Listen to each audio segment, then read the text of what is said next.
ముందుగా లిరిసిస్ట్ వనమాలి గారిని మాట్లాడవలసిందిగా రిక్వెస్ట్ చేస్తున్నాం. So good to see you sir. Thank you అందరికీ.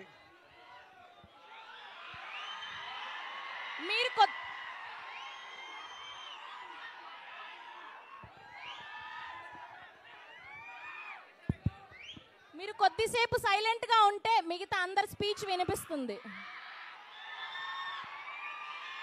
మాట్లాడతారు.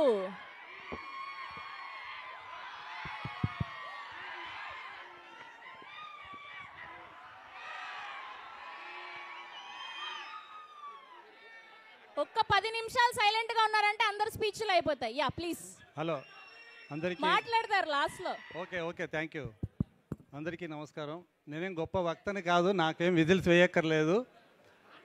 ఈ సినిమాలో ఒక పార్ట్ అవడం, మంచి పాటలు రాసే అవకాశం రావడం చాలా సంతోషంగా ఉంది. ఎందుకంటే ముఖ్యంగా సినిమా కథతో పాటు ప్రయాణించే పాటలు ఇవన్నీ. పాటలు కేవలం పాటల కోసం కాకుండా పాటల్లో నాతో సాహిత్యం కన్నా కథే ఎక్కువగా రాయించారు డైరెక్టర్ గారు. కాబట్టి పాటలు వింటే సగం కథ అర్థమైనట్టే. అంత చక్కగా పాటలన్నీ కుదిరాయి. గోపి సుందర్ గారి గురించి చెప్పనవసరం లేదు. మంచి మెలోడీ, చాలా మంచి మెలోడీ ఇచ్చారు. అలాగే ఈ చిత్రానికి సంబంధించి నాకు తెలిసి వీళ్ళు ముగ్గురే హీరోలు.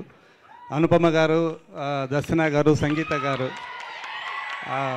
ఎందుకంటే ఈ సినిమా ముఖ్యంగా ఫిమేల్ బ్యాక్డ్రాప్, ఫిమేల్ ఓరియంటెడ్ అని చెప్పలేం, కానీ ముఖ్యంగా ఇందులో మీరు టీజర్లో లాస్ట్లో ఎత్ర నార్యస్తు పూజ్యంతే రమంతరే తత్ర దేవతా ఎత్రైతే వస్తున్న పూజ్యంతే సర్వస్తత్ర ఫలాక్రియ అన్న ఒక శ్లోకం వస్తుంది.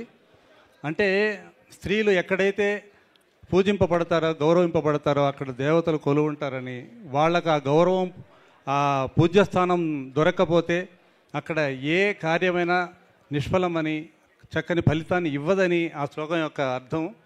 ఈ చిత్రం కూడా అంతే. ఈ చిత్రం కూడా ఆ స్త్రీ యొక్క ఔన్నత్యాన్ని, వారి ఆత్మాభిమానాన్ని మనం కాపాడడానికి ఏం చేయాలి, ఏమిటి అంటే ఒక చోట ఉన్న ఒక సనాతన సంప్రదాయానికి కొత్త భాషని చెప్పే చిత్రకథ ఇది. చాలా అద్భుతంగా ఉంటుంది. మీరు స్క్రీన్ మీద ఇప్పుడు చూసింది చాలా 1% నాకు తెలిసి, కానీ సినిమా ఆద్యంతం మిమ్మల్ని చాలా ఫీల్ అయ్యేటట్లు చేస్తుంది. అంటే ఇటువంటి సినిమా మళ్ళీ మన ఇండియన్ స్క్రీన్ మీద కూడా రాదేమో అనిపిస్తుంది. అంత అద్భుతమైన కథ. డైరెక్టర్ గారికి ముఖ్యంగా థ్యాంక్స్ చెప్పాలి. నిజంగా డేరింగ్ కావాలి ఇలాంటి సినిమా తీయడానికి.